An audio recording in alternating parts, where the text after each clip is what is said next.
కాశీలో సుమన్ టీవీ ప్రేక్షకులకి నమస్తే. ఈరోజు కాశీలో సుమన్ టీవీ ఇలాంటి ఒక అద్భుతమైన కార్యక్రమాన్ని మనకు సమర్పిస్తున్న వారు వారాహి సిల్క్స్. పెళ్ళైనా పండగైనా వేడుక ఏదైనా పట్టు చీరల ప్రత్యేక వేదిక వారాహి సిల్క్స్. సాంప్రదాయానికి సౌందర్యానికి వారధి.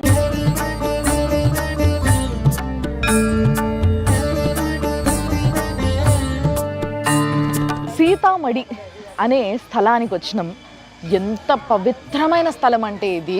సీతమ్మ తల్లి తన జీవితం అంతా ఏదో ఒక బాధ, ఆ శ్రీరామచంద్రుడి నుంచి దూరమైనప్పటి నుంచి ఇంకా ఎంతో బాధని అనుభవించి ఆ అవతారాన్ని, ఆ తనువుని చాలించేటందుకు భూమాతని పిలుచుకుంది. సో ఆ తల్లిని పిలుచుకొని ఏడ్చుకుంటూ ఆమె దగ్గరికి వెళ్ళిపోయింది. అప్పుడు భూమాత భూమిని పెకిలించుకొని కింద నుంచి వచ్చి ఆ బిడ్డ అయిన సీతమ్మ తల్లిని ఒడిలో కూర్చోబెట్టుకొని తీసుకెళ్ళిపోయింది.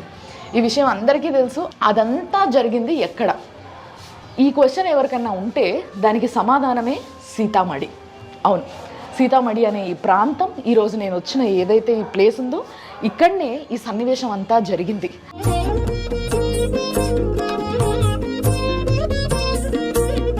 లోపలికి వచ్చిన తర్వాత మొట్టమొదట రైట్ సైడ్లో మీకు ఒక గృహ లాంటి ఏరియా కనిపిస్తుంది. ఇక్కడ ఏంటంటే సీతమ్మ తల్లి లక్ష్మీదేవి అవతారంలో కూర్చొని ఉంటుంది అనమాట.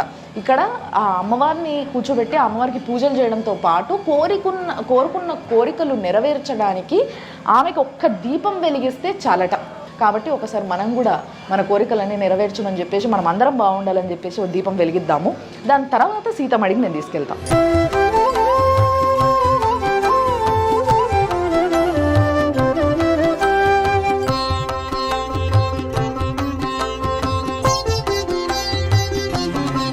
ఇప్పుడు ఆ సీతమ్మ తల్లి లక్ష్మీదేవై కూర్చొని అందరి మనసులో ఉన్న కోరికలు తీర్చే జాగా నుంచి ఇట్లా గుహలా ఉంది కదా, ఆ గుహల నుంచి ఇంకొక దారి ఉంది. ఆ దారి నుంచి వస్తే ఇక్కడ స్వయంభూ శివలింగం ఉంది. చాలా పెద్దగా ఉంది చూడండి ఒక్కసారి. ఆ స్టోన్ కూడా చాలా డిఫరెంట్గా ఉంది. దానిపైన అన్నీ కూడా రకరకాల గీతలు, అంటే నీళ్లు పోసినప్పుడు గీతలుగా ఆగుతున్నాయి అంటే దానిపైన ఒక టెక్స్చర్ ఉందన్న విషయం అర్థమవుతుంది కదా మనకి. ఈ లింగం పైన చూడండి, ఈ లోపల ఇంకో లింగం ఉన్నట్టుగా అనిపిస్తుంది. ఈ వెనకాల నాగదేవత కూడా ఉంది చూసిండ్రా, వాసుకి. శివలింగం ఎక్కడున్నా కూడా మీరు మంచిగా ఉంటే, మీరు పవిత్రంగా ఉంటే ఆ స్వామి మీద ఒక్క చుక్క జలం ఇట్లా మీరు వేయగలిగినా, ఆయనని ముట్టుకొని దండం పెట్టుకున్నా చాలు, ఆయన ఏది అడిగితే అది ఇచ్చేస్తాడు.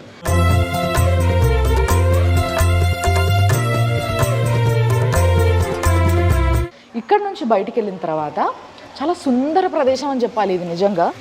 ఎందుకంటే ప్లేస్ని చాలా బాగా తీర్చిదిద్దిండ్రు.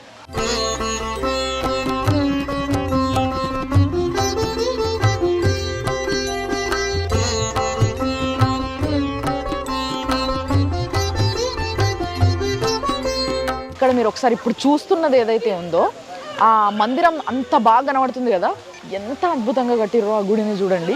అక్కడనే సీతమ్మ తల్లి భూమాత ఒళ్ళోకి వెళ్ళిపోయింది. మరి ఇంత అద్భుతమైన మందిరాన్ని చూసిండ్రు కదా. ఈరోజు ఇంత అందంగా ఒక మందిరాన్ని తీర్చిదిద్దిండ్రంటే ఒక ఫ్యామిలీ ఈ మందిరం వెనకాలుంది. ఇంత పవిత్రమైన చోటుని ప్రతి ఒక్కరికి పరిచయం చేయాలన్న ఆలోచన వచ్చింది జితేంద్ర స్వామి వారికి. ఆయన ఇప్పుడు మనం ఉన్న ఈ స్థలం నుంచి, ఈ సీతామడి అనే స్థలం నుంచి 900 కిలోమీటర్ల దూరంలో సన్యాసం పుచ్చుకొని ఆయన ధ్యానం ఆయన చేసుకుంటున్న సమయంలో సీతమ్మ తల్లి ఆయనకు అనుగ్రహం ఇచ్చినట్టుగా గట్టి పట్టుదలతోని ఆయన 900 కిలోమీటర్లు నడుచుకుంటూ ఈ స్థలానికి వచ్చిండు. మహనీయులైన ఒక నలుగురు, అంటే ఒకే ఫ్యామిలీకి చెందిన నలుగురు ఈ గుడి వెనకాల ఉన్నారని చెప్పొచ్చు. ఈరోజు కన్హయ్య లాల్ పూజ్ అని చెప్పేసి ఆ పెద్ద ఆయన పేరు. ఈయన జితేంద్ర స్వామి వారు అడిగినప్పుడు ఆయన ఇది కట్టిస్తా అని చెప్పేసి ఒప్పుకున్నాడు.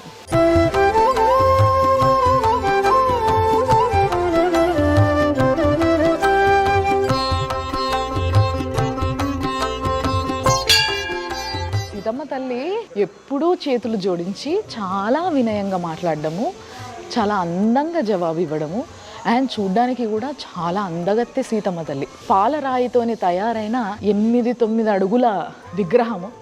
ఇంకా మిగతా అంతా చూస్తే మొత్తం అద్దమే.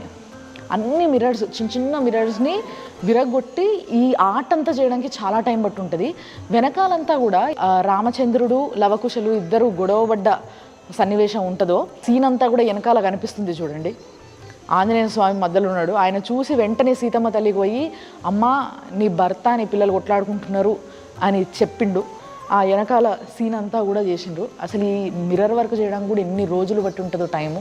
9 రూపాయలు 9 దుర్గలు ఏదైతే ఉంటాయో ఆ డోర్కి అటువైపు ఇటువైపు 2 డిజైన్ చేసిండ్రు. ఈ 3 అత్తల కాళ్ళు మొక్కుతున్న సీతమ్మ తల్లి భర్తతో కలిసి అరణ్యవాసంలో ఉన్నప్పుడు ఆయన తల దువ్వి జుట్టేస్తున్న ఒక సన్నివేశము. ఇట్లా అన్ని సన్నివేశాలని కూడా చాలా నీట్గా తీర్చిదిద్దిండ్రు.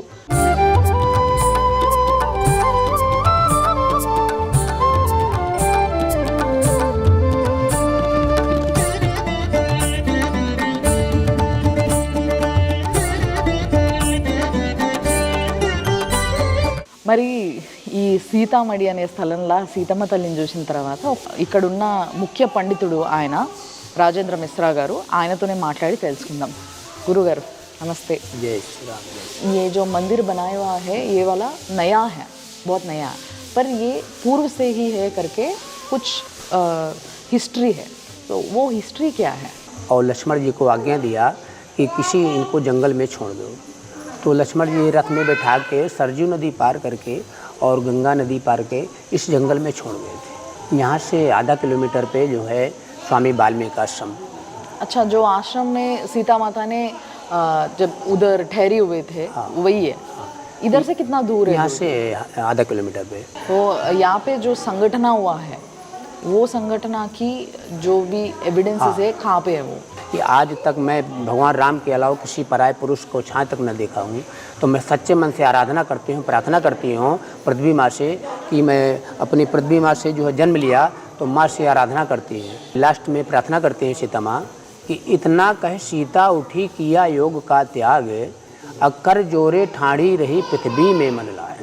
तो हे भूमो शेष नांग स्वामी, मेरी विपदा को दूर करो, जो मेरा पतिव्रत भंगन हो तो विनय हमारी पूर्ण करो। तो सिंहासन को ले अह जग जननी बैठाए, अशेष नांग आदर्श हुए शोभा किम कही जाए। तो एक मंदमय मोह बसय कुटिल हृदय ज्ञान, अपुन प्रभु मोह विसारियो दीन बंधु भगवान। इतना कहकर जो है पृथ्वी फट जाती है, सिंहासन को लेके जो है पृथ्वी माँ आ जाती है, जगत जननी माँ को जो है सिंहासन बैठा के विलुप्त होने लगती है। तो भगवान राम क्रोधित हो जाते हैं और उनके केस पकड़ लेते हैं सीता माँ के कि मैं सारे ब्रह्मांड को नष्ट कर दूंगा जो सीते मुझे छोड़ के तुम चली जाओगी।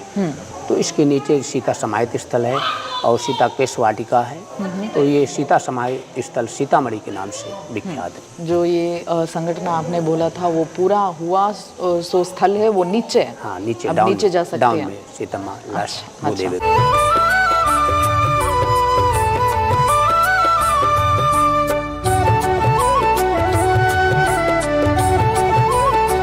భూమి ఎక్కడైతే విరిగి సీతమ్మ తల్లి భూమాత ఒళ్ళకి వెళ్ళిపోయిందో ఆ స్థలమే ఈ స్థలం. మనం ఏ విధంగా అయితే రామాయణంలో ఊహించుకున్నామో, చూసినామో, చదివినామో, అదే విధంగా ఆ తల్లి అక్కడ లోపల కొలువై ఉంది. అక్కడ ఏమైందంటే ఒక గుంటలాగా పడిపోయింది. ఈ మిగతా భూమంతా కూడా చీల్చుకున్నప్పటికీ అదంతా కవర్ చేసి ఇప్పుడు అంతా కూడా మందిరంలా కట్టిర్రు కాబట్టి అది తెలుస్తలేదు మనకి.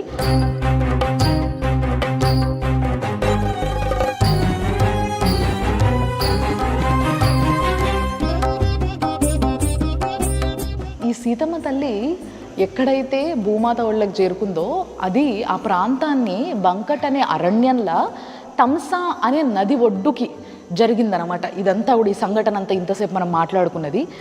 ఆ తమ్సా అనే నది ఏది అని అంటే కూడా ఇప్పుడు చూడొచ్చు మనం. ఆ తమ్సా అనే నది తర్వాత పోయి గంగామాతలనే కలిసింది. ఇప్పుడు ఆ తమ్సా నది ఈ వెనక నుంచి ఈ ముందు వరకు, అంటే ఇది ఒడ్డు కదా, తమ్సా నది ఒడ్డు కాబట్టి ఒడ్డుకే టెంపుల్ని కట్టిండ్రు. ఈ మందిరానికి చుట్టూ కూడా ఇట్లా కమలాలు, ఈ తమ్సా నది ఉంది. ఈ స్థలంలో జీవం ఇంకా ఉంది అని చెప్పొచ్చు. అంటే ఆ ఏదైతే త్రేతాయుగంలో సంఘటన జరిగిందో ఆ సంఘటనకి సంబంధించిన ఆనవాళ్ళు ఇక్కడ ఉన్నాయని చెప్పొచ్చు. ఇదేంది ఉత్తి గడ్డి అని అనుకోవచ్చు మీరు, కానీ నిజానికి ఆ తల్లి ఎప్పుడైతే భూమాత ఒళ్ళకు పోతుందో అప్పుడు ఆ శ్రీరామచంద్రుడు పాపం రోధిస్తూ తల్లిని ఆపడానికి పట్టుకుంటే ఆమె కేశాలు ఆయన చేతికి వస్తే ఆమె వెళ్ళిపోయేటప్పుడు ఆ కేశాలన్నీ కూడా అట్లా పడ్డాయంట. మొత్తం జుట్టు అంతా కూడా ఈరోజు గడ్డిగా మొలిచింది. ఈ గడ్డిని ఎవ్వరూ ముట్టుకోరట. అసలు ఒకవేళ తీసుకొచ్చి ఏదైనా ఆవును కానీ లేకపోతే ఇంకేమైనా పశుపక్షులు ఏవైనా తీసుకొచ్చి ఇక్కడ వదిలిపెట్టినా కూడా అవి అసలు పొరపాటున కూడా తినవంట. ఎవరైనా పొరపాటున తెలిసో తెలియకనో వాటిని గుంజితే కింద భూమిలో నుంచి రక్తం వస్తుందంట. సో ఇలాంటి ఒక గొప్ప స్థలం అది. అంతటి పాపం నేనైతే చేయదలుచుకోలేదు, కానీ మీరైతే చూడొచ్చు వచ్చినప్పుడు. సో దీన్నే కేశవాటిక అంటారు ఇక్కడ.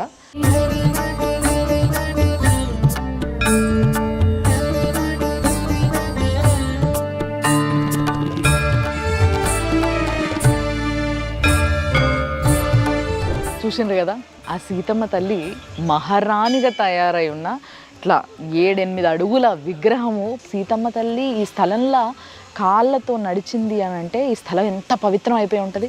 అలాంటి పవిత్రమైన స్థలాన్నే సీతామడి అంటారు.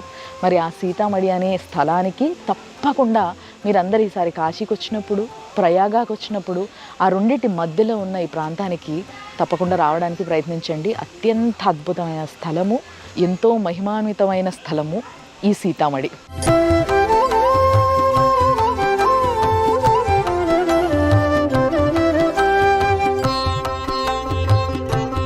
ఈ కార్యక్రమాన్ని మనకి స్పాన్సర్ చేస్తున్న వారు వారాహి సిల్క్స్. చూస్తూనే ఉండండి సుమన్ టీవీ.